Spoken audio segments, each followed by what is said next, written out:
Hola, chicos, ¿cómo están? Buenas tardes. Doctor, buenas tardes. ¿Qué tal?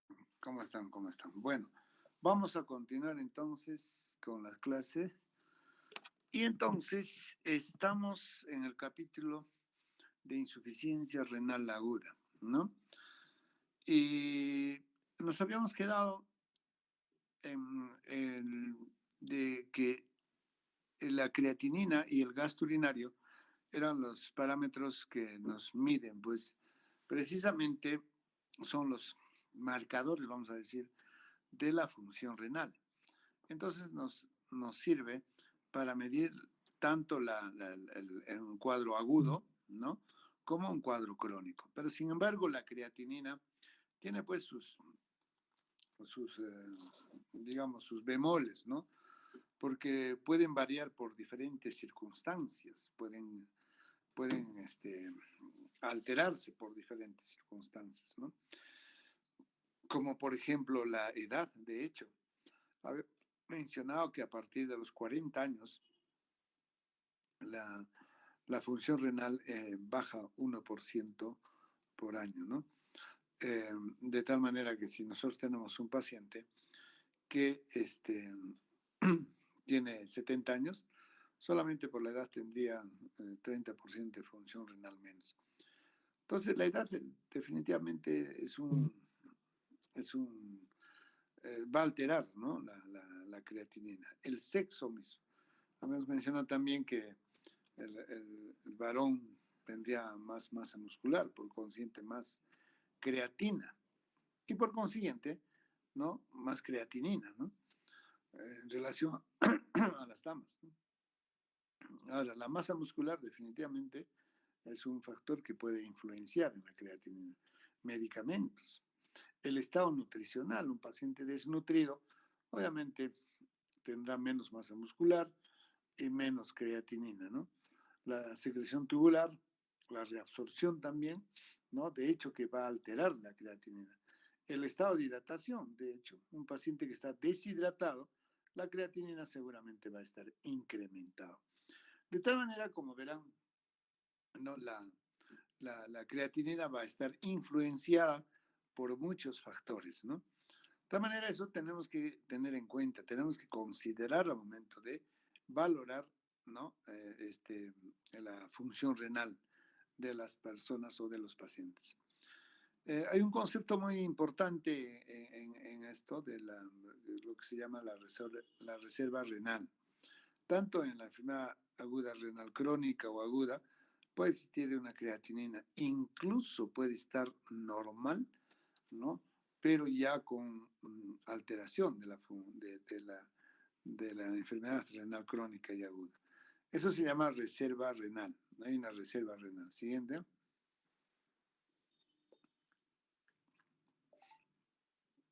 Entonces, ¿cuál es el problema entonces de utilizar como marcadores precisamente a la creatinina y al gasto urinario? La creatinina sérica no refleja la verdadera disminución en la tasa de filtración glomerular en el escenario agudo. Ese es el tema, ¿no? O sea, en otras palabras, la creatinina no sería un marcador ideal. Por eso es que ahora enseguida vamos a ver cuáles son esos marcadores ideales en un escenario agudo, ¿no? Estamos hablando con un paciente con insuficiencia renal aguda. Ahora, el incremento, el aumento de la creatinina sérica representa una indicación tardía de cambio funcional en la tasa de filtrado, ¿no? Ese es el gran problema, ¿no? ¿No? La creatinina entonces se va a incrementar ya muy tarde, ¿no? De tal manera que no nos sirve como un parámetro o un marcador ideal para un escenario agudo. No es útil en pacientes en diálisis porque esto va a variar, ¿no? Un paciente que esté en hemodiálisis o en diálisis peritoneal, si yo le hago el procedimiento, seguramente los niveles de creatinina va a bajar, no va a disminuir. Depende también de la patología presente y se va a modificar con diuréticos. Puede haber falla renal aguda con flujo urinario normal, eso es otro problema, ¿no? No necesariamente ¿no? La elevación de la creatinina va a ir en correlación con la disminución, vamos a, ¿no? Del flujo urinario normal. Ahora, el flujo urinario va a necesitar de catéteres urinarios, ¿no? O sea, si uno quiere realmente evaluar el flujo urinario, va a ser necesario, pues, hacerlo en forma estricta y para lo cual vamos a necesitar de colocar una sonda vesical al paciente. Como verán, entonces hay problemas realmente para poder interpretar, para poder dar el valor de la creatinina para evaluar la función renal en un escenario agudo. Siguiente. Entonces, nosotros cuando queremos clasificar la insuficiencia renal aguda, clásicamente lo clasificamos de esta forma, ¿no? La insuficiencia renal aguda o injuria renal aguda en prerrenal, en renal y en la postrenal, ¿ya? En la renal, a su vez, hay causas vasculares, las glomerulonefritis, las nefritis intersticiales, ¿no? O túbulo intersticiales aguda, y la necrosis tubular aguda, ¿no? Y a su vez, esta necrosis tubular aguda puede ser isquémica o puede ser tóxica, ¿no? Problema vascular, de irrigación, o directamente puede ser lesionado por la toxicidad, ¿no? Entonces, clásicamente, esta es la forma más o menos, de académicamente reconocer un cuadro de injuria renal aguda, ¿no? Siguiente. Acá gráficamente podemos, ¿no? También indicar, ahí donde está la flecha, precisamente nos está graficando de que cuando es prerrenal, el riñón definitivamente todavía no está afectado, ¿no? No está afectado, por eso se llama prerrenal. Un paciente con diarrea, un paciente que ha sangrado, hipoperfundido, seguramente va a ser una insuficiencia renal aguda, ¿no? Por eso se llama prerrenal. Pero ya renal es cuando ya hay una lesión específicamente a nivel renal, ¿no? Y postrenal va a ser en la vía urinaria baja, ¿no?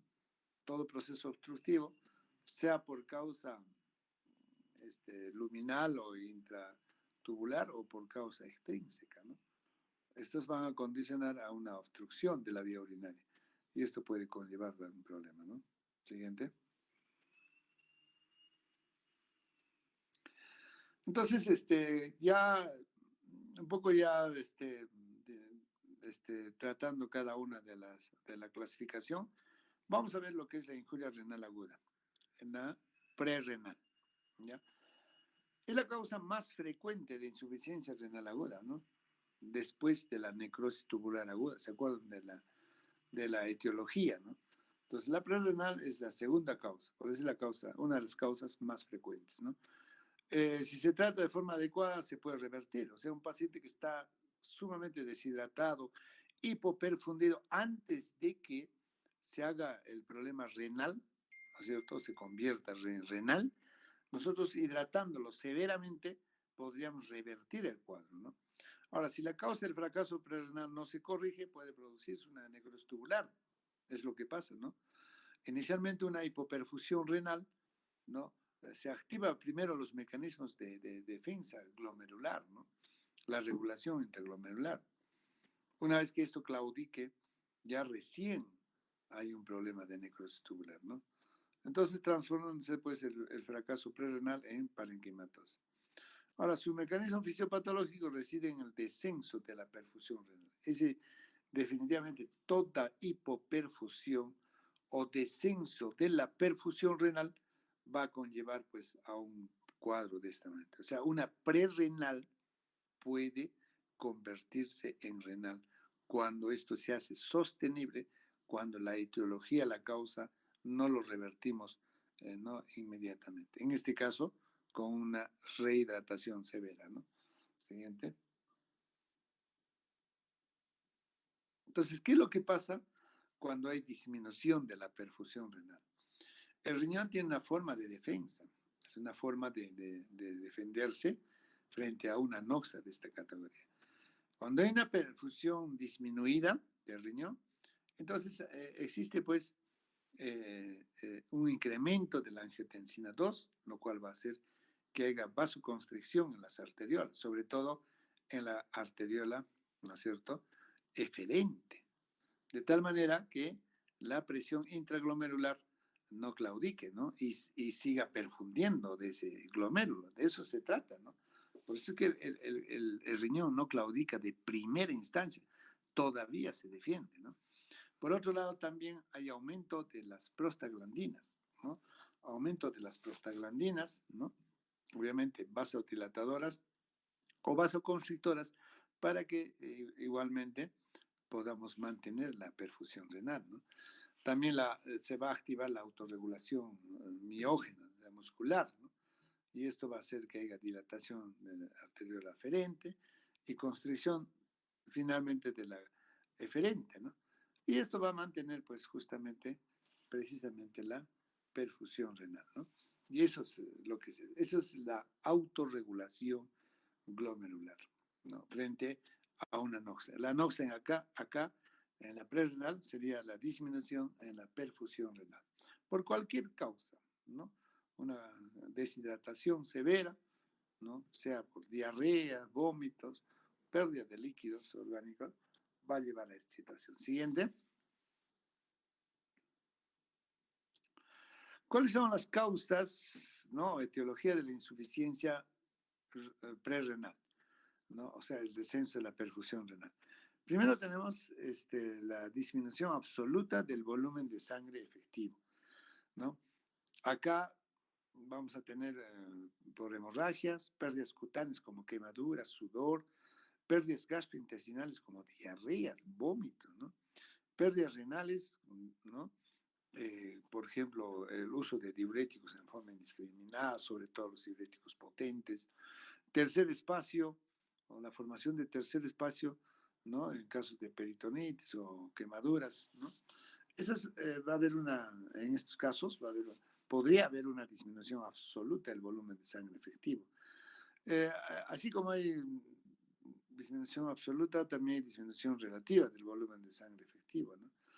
Acá tenemos la insuficiencia cardíaca congestiva, arritmias, cirrosis hepática, con ascitis, cuando hay síndromes hepatorrenales, síndrome nefrótico, hipotensión de cualquier causa, fracaso hemodinámico interglomerular. Puede ser esto por el uso indiscriminado de los AINES, los antiinflamatorios no esteroideos, inhibidores de la enzima de conversión, ¿no? Las IECAS, las hipercalcemias, ¿no? Aminas vasoconstrictoras, ¿no? Que pueden llevar a una disminución relativa. Y una oclusión arterial, ¿no? Como por estas causas que están mencionadas, como es el tromboembolismo bilateral, el tromboembolismo de un riñón solitario, el aneurisma de la arteria renal o aorta. Estas van a ser las causas que van a llevar a la insuficiencia prerrenal. Siguiente. Entonces, ¿qué es lo que pasa? ¿No? Para diagnosticar nosotros una insuficiencia prerrenal, necesitamos obviamente una buena historia clínica, ¿no? Necesitamos evaluar al paciente, hacer una exploración, ¿no? Y evaluar en este caso, ¿qué cosa? La presión arterial, cómo está la presión arterial, cómo está la frecuencia cardíaca, cómo está la presión venosa, yugular, cómo está la función cardíaca y el estado de dilatación, ¿no? Eso es lo que tenemos que evaluar en los pacientes prerrenales, ¿no? Como les digo, acá tiene que ser la actuación muy rápida, rápida, para poder revertir. Porque una acción sostenida de esto, de la hipoperfusión renal, si nosotros no, digamos, no corregimos inmediatamente, podríamos llevar lamentablemente a la claudicación de la función renal. Entonces, una prerrenal se convierte en renal. Existen dos tipos de fármacos que pueden producir una insuficiencia renal aguda, ¿no? Esto de base hemodinámica. Los antiinflamatorios no esteroideos, cuidado, estos pueden disminuir la síntesis de las prostaglandinas. Como habíamos dicho, hay prostaglandinas vasodilatadoras y vasoconstrictoras, ¿no? Entonces, si nosotros tenemos la activación de las prostaglandinas vasodilatadoras, sencillamente vamos a hacer que disminuya la tensión intraglomerular, lo cual va a claudicar la filtración, ¿no? Por otro lado, también los IECAS. Los IECAS pueden producir, fíjense, una insuficiencia renal aguda, como el enalapril, captopril, sobre todo en pacientes con estenosis de la arteria renal bilateral o unilateral, ¿no? Ese es un problema, sobre todo cuando el riñón es único, ¿no? Imagínate provocarle una situación de este tipo, ¿no? Solamente con los IECAS, ¿no? Hay que tener mucho cuidado entonces, sobre todo en los monorrenos. Siguiente. Entonces, si ya nosotros basados en la historia clínica y el examen físico, y evaluado la volemia del paciente, puede ser complementado con el uso de los índices urinarios, ¿no? Ahora vamos a ver cómo se maneja esto de los índices urinarios para ver si es de causa renal o extrarrenal, ¿no? El riñón intacto conserva la capacidad para reabsorber agua y sal, la capacidad para concentrar la orina y la excreción fraccionada de sodio menor de 1% nos estaría hablando de una prerrenal. Siguiente. Muy bien. Entonces eso. Ahora, ¿cómo se trata? Bueno, vamos a ver, pero en todo caso, cuando es prerrenal, definitivamente estamos hablando de hipoperfusión. Lo que tenemos que hacer es mejorar la perfusión renal, ¿no? Reemplazar las pérdidas de líquidos o sangre y con eso podemos revertir. Y tiene que ser rápido la acción, ¿no? Ahora, así como hay una prerrenal, existe también una renal propiamente dicho, que se llama también parenquimal establecida, como la habíamos mencionado, ¿no? Entonces, acá tenemos varias causas, ¿no? Tenemos por hipoperfusión prolongada, lo que habíamos dicho, una prerrenal prolongada o severa, puede llegar a terminar haciéndose renal. Y el prototipo de una insuficiencia renal aguda de tipo establecida parenquimatosa es la necrosis tubular aguda. No se resuelve fácilmente al restaurarse la perfusión renal por el daño histológico. Acá ya, así que tú eh, puedas reemplazar, incrementar la perfusión renal, ya no, acá ya definitivamente hay un daño histológico. ¿Ya? Entonces ya está establecido, ya no hay nada que hacer, el proceso va a continuar, ¿no? ¿Cuáles son los tipos, en este caso, de, de insuficiencia renal aguda, ¿no? Tenemos la necrosis tubular aguda, ¿no es cierto? NTA, con un 85%. Es la causa más importante y más frecuente, habíamos mencionado, ¿no? De las cuales, fíjense, del 85%, en la isquémica es 50% y la tóxica 35%, ¿ya? La nefritis intersticial aguda en un 10%, ¿no es cierto? La glomerulonefritis aguda en 5%, ¿ya? Causa de insuficiencia renal aguda. Síndromes vasculares agudas, obstrucción intratubular, ¿ya? Entonces son las causas más importantes y frecuentes de la insuficiencia renal propiamente dicho, sea parenquimal o renal, ¿no? Siguiente. Estos son los índices urinarios. Fíjense cómo nosotros podemos diferenciar utilizando algunos índices o indicadores que nos va a permitir diferenciar de una insuficiencia prerrenal y de una insuficiencia renal. Y la renal lo estamos acá, eh, digamos, representando con la necrosis tubular aguda. Entonces, por ejemplo, en la osmolaridad urinaria, en una insuficiencia prerrenal va a estar incrementado, mayor de 350, ¿no? Es prerrenal, tiene que concentrarse la orina. En una necrosis tubular aguda está a menos de 350, ¿ya? Entonces, eso si nosotros utilizamos este indicador, ¿no? De la insuficiencia. ¿Me permiten un ratito, por favor, tengo una llamada? Aló, buenas tardes. ¿Qué tal? ¿Cómo está? ¿Qué tal? ¿Qué tal? ¿Cómo estás, Maruja? ¿Qué tal? Qué gusto. Bien, bien. ¡Wow! ¿Cómo pues? ¿Cuándo ha sido? Ay, caracho, mira, ¿cuándo ha sido eso? Mira,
Ok, continuamos.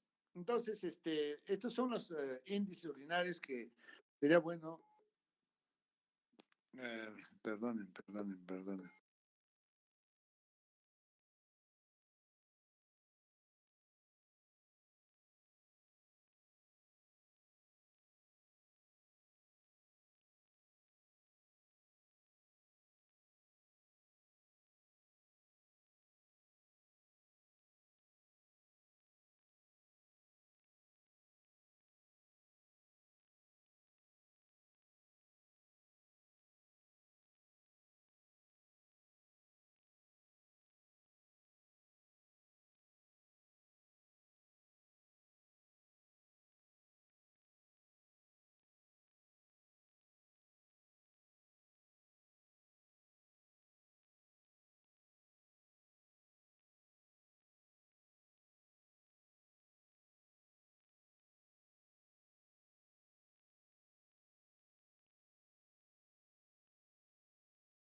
Hola, seguimos.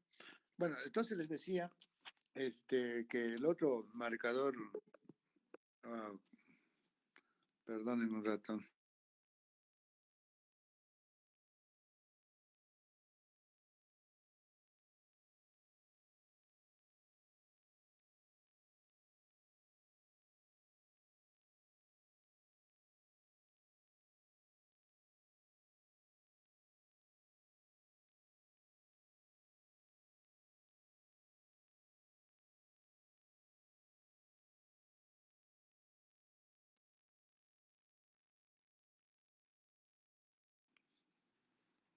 Ya, entonces, aló, me están escuchando, ¿no es cierto? Sí, ya. Sí, Oscar. Sí, el otro parámetro importante, me gustaría que esto un poquito lo interpreten, no un poquito, es una cosota que debemos saber todos, ¿no? Como yo, ¿no es cierto? Solamente, fíjense, considerando algunos índices, marcadores, como queramos llamar, puedo yo diferenciar si la insuficiencia renal aguda es prerrenal o es renal. Esa es una pregunta que les van a hacer toda vuestra, bueno, alguien que conoce, ¿no? Entonces, les estaba mencionando que hay una serie de parámetros y aquí está completito, ¿eh? Todos los que están acá mencionados. Uno de ellos es la osmolaridad. En una prerrenal, entonces, se supone que el paciente orina menos, está concentrando mayor. En cambio, una necrosis tubular aguda, que es insuficiencia renal aguda, renal propiamente dicha, está menos la osmolaridad. El sodio urinario en miliquilentes por litro está menos de 20 una prerrenal, ¿ya? Entonces, yo pido dosaje de sodio y puedo decir si es prerrenal o renal. Y cuando es renal o por necrosis tubular, el sodio está por encima de 40, fíjense, ¿ya? El sedimento urinario en la prerrenal está normal. Lógico, pues, ¿por qué? Porque acá no hay daño renal todavía.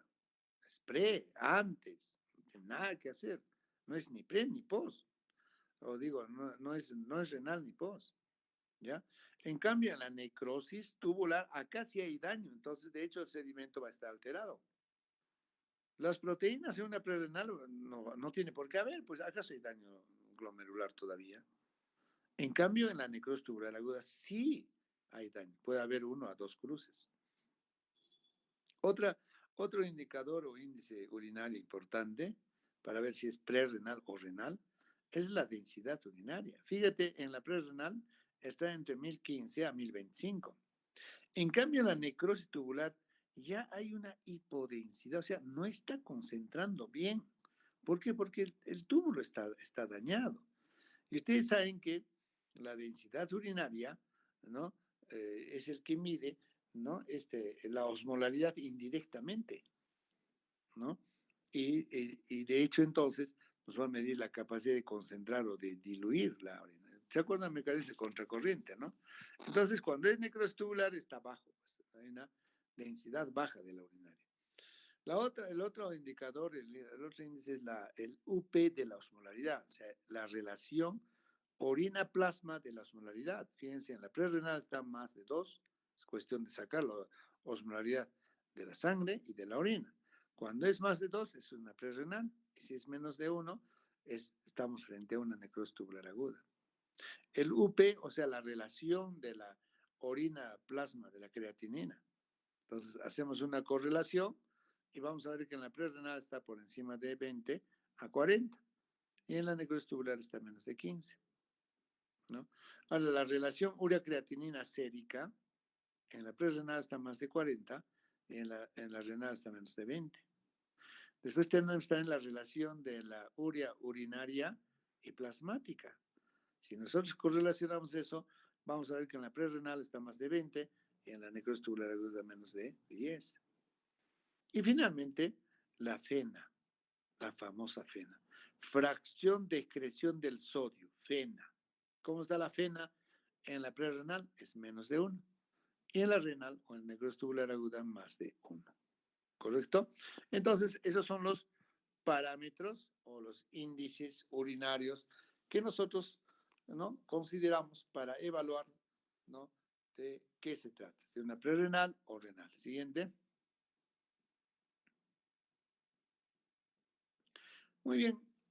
Entonces ya hemos visto la prerrenal, renal y ahora vamos a ver la injuria renal postrenal. ¿Ya? Fíjense entonces, la presentación va a depender, ¿no? Por ejemplo, en el caso de personas con edad de 0 a 20 años, es similar en ambos sexos, las causas. Entre 20 a 60, ¿no? Es mayor en mujeres debido a gestación, cánceres ginecológicos, ¿no? ¿No? Eso entre los 20 y 60 años, ¿no? Estamos hablando de la postrenal, o sea, la obstructiva, todo lo que significa obstrucción. Y mayores de 60 años vamos a tener mayor en varones debido a la hipertrofia prostática o cáncer de próstata. ¿Correcto? Entonces, eso es lo que vamos a ver.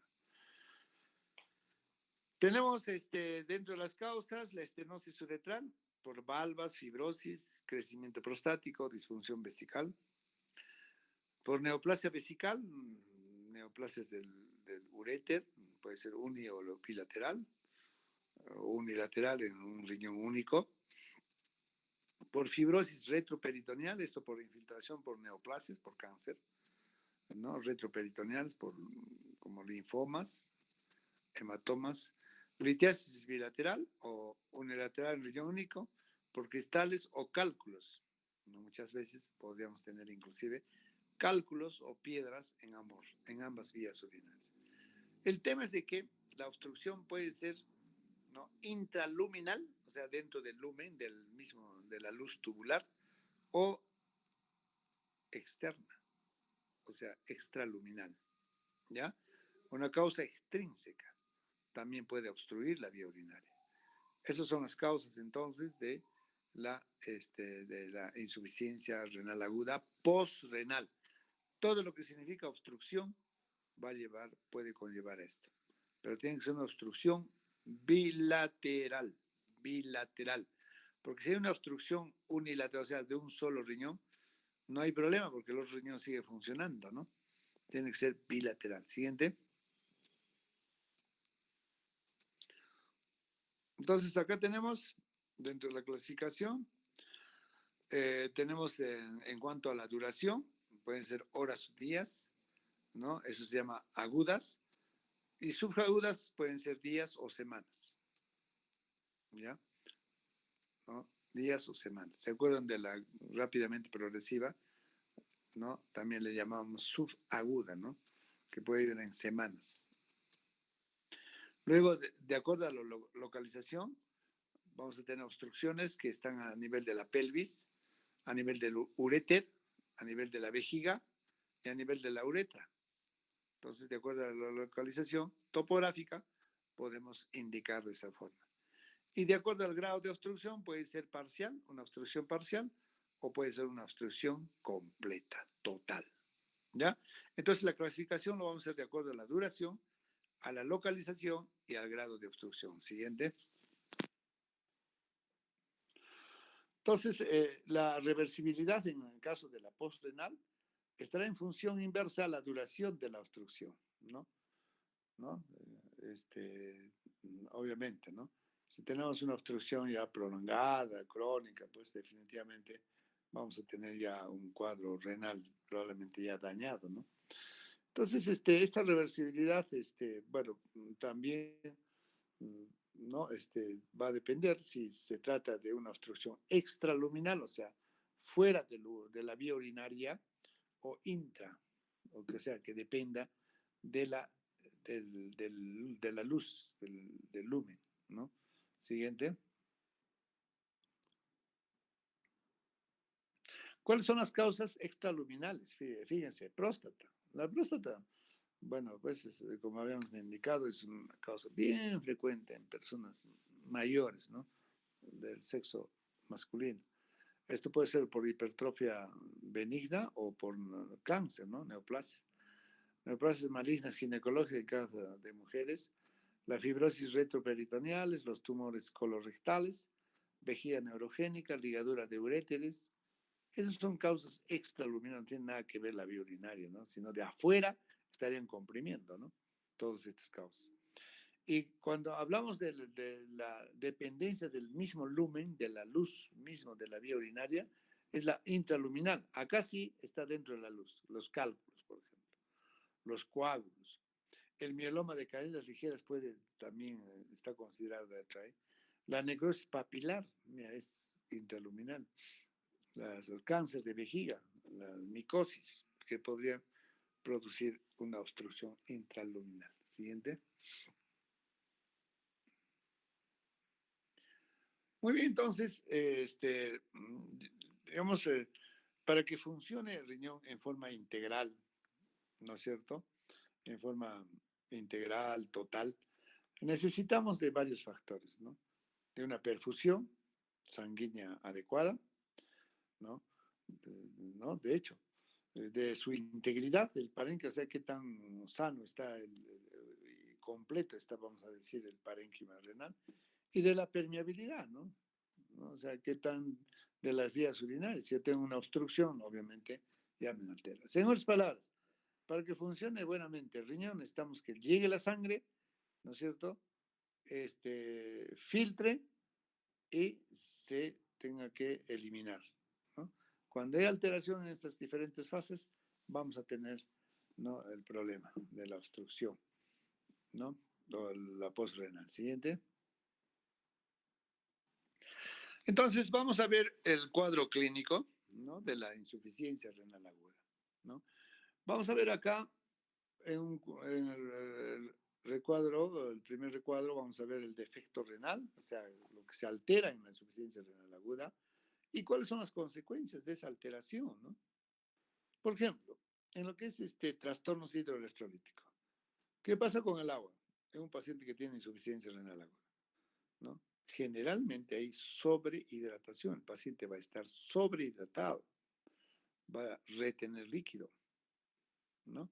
Y eso puede llevar a la hipertensión arterial, a la insuficiencia cardíaca, ¿no? Produciendo insuficiencia cardíaca congestiva, inclusive, si esto es bastante intenso, severo y prolongado, puede llevar a un edema agudo pulmonar. Fíjense solamente en el qué pasa con el agua en un paciente que está fallando agudamente el riñón, ¿no? En relación al sodio, ¿qué pasa con el sodio? Usualmente hay hiponatremia, el sodio baja, ¿ya? En relación al potasio, usualmente va a subir, va a haber una hipercalemia, ¿no? Y podría llevar a arritmias cardíacas. En cuanto al calcio, ¿no? ¿Qué va a pasar? Usualmente hay hipocalcemia, ¿ya? En cuanto al fósforo, hay hiperfosfatemia. En cuanto al magnesio, hay hipermagnesemia. ¿Correcto? Entonces, eso es lo que nosotros esperamos, ¿no? Desde el punto de vista de trastornos hidroelectrolíticas, agua electrolitos. Siguiente. ¿Y qué pasa con el equilibrio ácido básico? Usualmente va a haber acidosis metabólica. Entonces, el medio interno de esta forma se va a alterar. Repito entonces, sabemos que el medio interno está constituido ¿por qué? Por agua, electrolitos y equilibrio ácido básico, ¿no? En cuanto al agua, generalmente hay retención, sobrehidratación. En cuanto a los electrolitos, el sodio baja, el potasio sube, el calcio baja, el fósforo sube, magnesio sube. Más o menos una regla mnemotécnica, ¿sí, no? Sodio baja, potasio sube, calcio baja, fósforo sube. Su primo hermano, el fósforo, se eleva y el magnesio también se eleva. Es lo que yo espero encontrar, ¿no? Yo espero encontrar en un paciente que tiene falla renal aguda, ¿no? Estas alteraciones. Espero encontrar. ¿Qué es lo que tienen que hacer ustedes? Tienen que corroborar con la clínica. Hoy yo espero encontrar que el sodio esté bajo en un paciente que está haciendo insuficiencia renal aguda. Oye, pero a ver, ¿qué debo recordar para corroborar lo que estoy diciendo? ¿Cuál es la clínica de la hiponatremia? Hagamos, es más trastornos, ¿no? Del sistema nervioso central, ¿se acuerdan, no? Desde obnubilación hasta el coma, ¿no? ¿No? Todo lo que es sodio cerebro, ¿no? ¿Se acuerdan? La clínica. Potasio, fundamentalmente, es corazón. Entonces, eso es lo que pasa. Entonces, repito, la regla mnemotécnica, ¿no?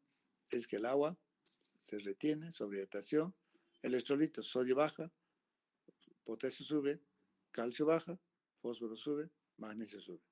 Equilibrio ácido básico, generalmente hay acidosis metabólica.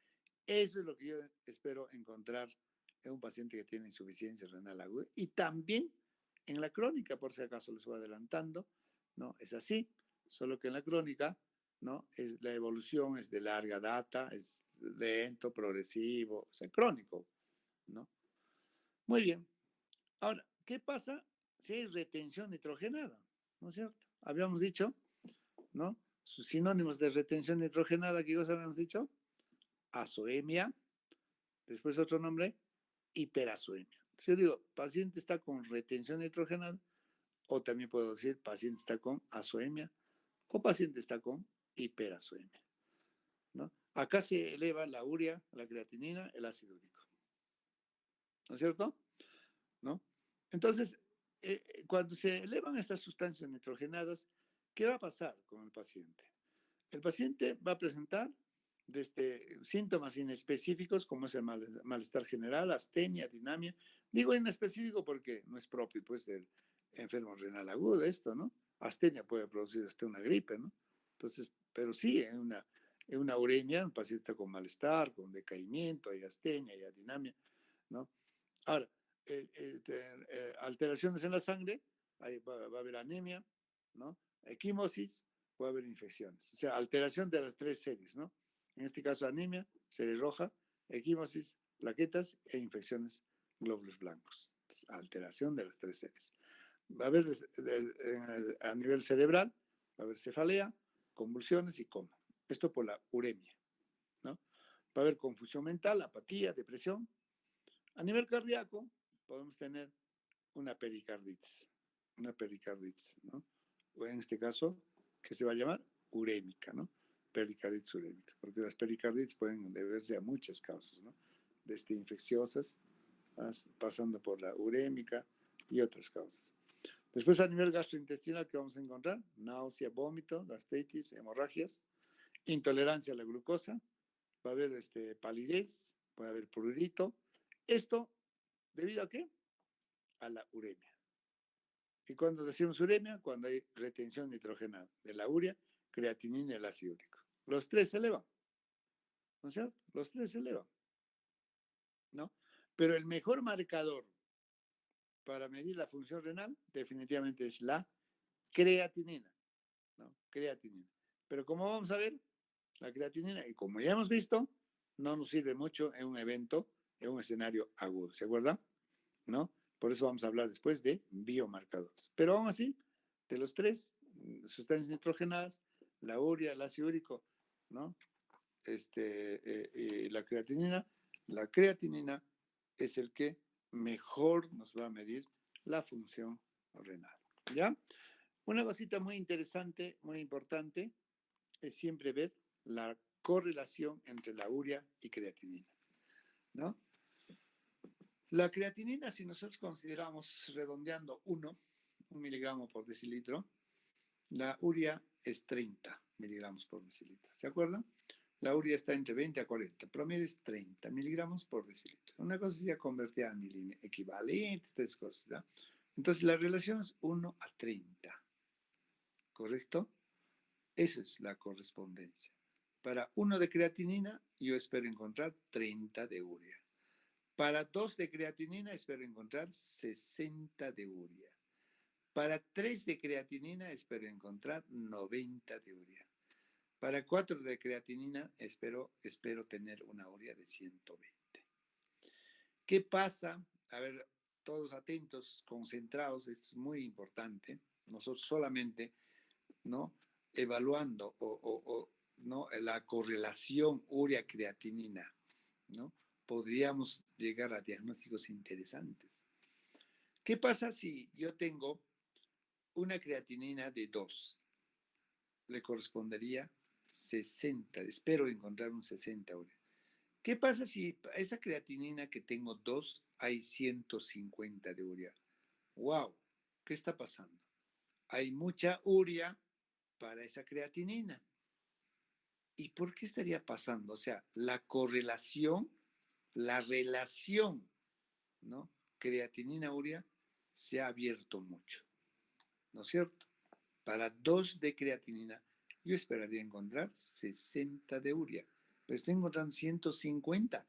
Algo está pasando en este paciente. ¿Por qué tiene mucha urea para esa creatinina? No le corresponde. Ah, ya sé qué está pasando con este paciente. Está hipercatabólico, puede ser porque está infectado, puede ser porque es hipertiroideo, no sé, se me ocurre cualquier situación de hipercatabolia. Pues puede estar eso, ¿no? Está infectado, está con sepsis. Entonces, oye, si hay que mucha urea, oye, tu paciente no estará con infección, sí, te vas a estar séptico. Entonces, esa es una de las causas por las cuales se va a abrir, vamos a decir, esa correlación. Lo otro es el uso de corticoides. Algunos medicamentos como los corticoides, tetraciclina, también pueden elevarlo, la urea, en relación a la creatinina. No mantienen la correlación. Entonces también digo, oye, sé que yo te apuesto, tu paciente tiene mucha urea para esa creatinina, o está infectado, o está recibiendo algún medicamento como los corticoides, o está sangrando. Cuidado. Cuando hay mucha urea para la creatinina, puede estar sangrando el paciente y se eleva mucho la creatinina en relación a la urea. A la urea se eleva en relación a la creatinina. ¿Qué pasa si tengo, por ejemplo, 3 de creatinina y tengo 250 de urea? ¡Wow! Terrible. Para ese 3 yo solo esperaría 90, algo está pasando. ¿Ya? Entonces, con eso nosotros podemos diagnosticar muchas patologías o evaluando esta correlación podríamos definir algunas situaciones. ¿Ya? Eso entonces en relaciones. Ahora, ¿puede pasar lo contrario? Sí. Por ejemplo, si yo tengo 4 de creatinina, ¿esperaría encontrar cuánto de urea? 120. ¿Qué pasa? Tengo 4 de creatinina y hay 60 de urea. Oye, un ratito. Hay poca urea para esa creatinina. Ah, no se está sintetizando la urea. Este paciente puede ser que tenga hepatopatías. O está desnutrido, no come bien, no está comiendo proteínas. Entonces, también inversamente podríamos nosotros interpretar. ¿Ya? Eso entonces en relación a lo que es la correlación urea-creatinina. Y por último, y con esto termino, también un tip se llama, ¿no? Si yo evalúo un evento agudo, como el que estamos viendo, vamos a ver que cuando se eleva la creatinina, que es el mejor marcador de estas sustancias nitrogenadas para evaluar la función renal, en un evento agudo, en un escenario agudo, se eleva el ácido úrico. Normalmente el ácido úrico debe ser promedio de 7,5 miligramos. ¿Correcto? Depende del laboratorio, ¿no? ¿Cuáles son los parámetros? Pero si yo tengo una creatinina elevada y el ácido úrico también súper elevado, sin ser gotoso, no sé si me están entendiendo. Ustedes saben que el ácido úrico se eleva en la gota. Y yo digo, oye, tiene elevado la creatinina y también el ácido úrico. Mira, cuidado. Este paciente es agudo. Este paciente es agudo. Entonces, también esa correlación creatinina-ácido úrico puede hacer que yo defina si es agudo o crónico. En un paciente crónico no se eleva el ácido úrico en relación a la creatinina. No sé si me han entendido. Yo creo que solamente evaluando estos niveles nitrogenados podríamos interpretar muchísimas cosas en la clínica, en la medicina. ¿Ya? Muy bien, así que ya es las 5 de la tarde. Un par de palabras más. El siguiente. ¿Ya? Entonces, ¿qué pasa cuando hay trastornos de la síntesis de vitamina? De hecho, cuando el riñón está fallando, la síntesis de la vitamina D3 va a alterar su producción. Y esto, como consecuencia, ¿qué va a llevar?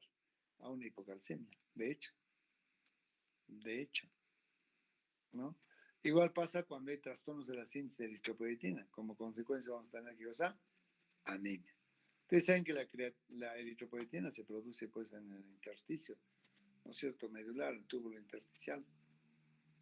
También cuando hay ¿qué pasa si hay alteración del metabolismo y creación de las drogas? De hecho, entonces, en un paciente con insuficiencia renal aguda vamos a tener toxicidad medicamentosa y obviamente va a haber disminución de la eficacia de los diuréticos. ¿Ya? Esas son las consecuencias que podría pasar en relación al siguiente. Ya está. Listo. Entonces, ahí nos quedamos y continuamos el día sábado. ¿Ya? El examen me han dicho que va a ser el día sábado, ¿no? La delegada. Probablemente sea a las 9 de la noche el día sábado, 8 o 9 de la noche. ¿Ya? Entonces las clases normalmente vamos a continuar el día sábado. ¿Tienen alguna pregunta? ¿Alguna situación que quieran hacer algún comentario? Hemos hecho, creo, una revisión un poco crítica de lo que significa estos indicadores o estos parámetros, vamos a decir, estos marcadores de la función renal, ¿no? Que dicho sea de paso, si bien es cierto, el marcador creatinina y el marcador gasto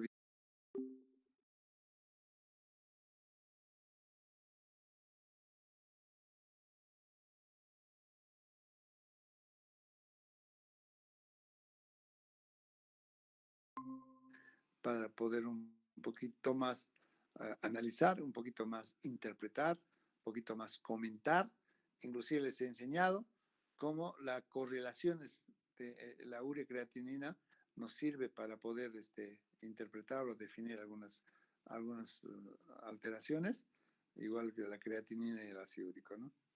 Muy bien, ¿tienen comentarios? Si no tienen, nos despedimos hasta el día sábado, ya, sábado a las 2 de la tarde. Muy bien, chicos, hasta el día sábado. Chao. Gracias, doctor. Buenas tardes. Chao, buenas tardes, buenas tardes.